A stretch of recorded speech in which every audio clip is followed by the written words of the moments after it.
زي ما اتفقنا هتكلم على حساسيه الاسنان. طب يا ترى هي ليه بتحصل حساسيه الاسنان؟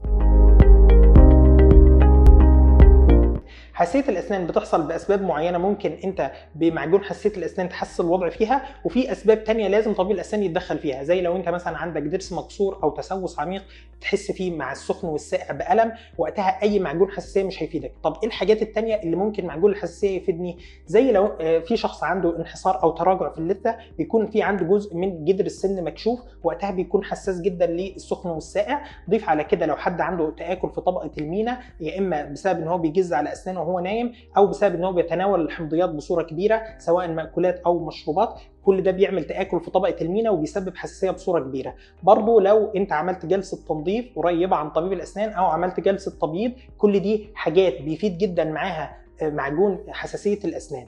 طيب هو ايه احسن نوع معجون حساسيه اسنان؟ انا هنا مش جاي اقول لك على نوع معين او اسم تجاري معين، بس انا يهمني في معجون حساسيه الاسنان ان يكون في نسبه الفلورايد المطلوبه ما تقلش عن 1500 الى 2000 جزء في المليون. تاني حاجه لما تيجي تستخدم معجون حساسيه الاسنان لازم تنظف اسنانك من بقايا الاطعمه، وبعد كده تحط شويه منه على صباعك وتدهن المنطقه الحساسه عندك وتسيبه من دقيقتين الى 3 دقائق، وتكرر الموضوع ده كذا مره في اليوم لمده اسبوع، وده هيفرق كتير قوي معاك في تقليل حساسيه الاسنان بصوره كبيره.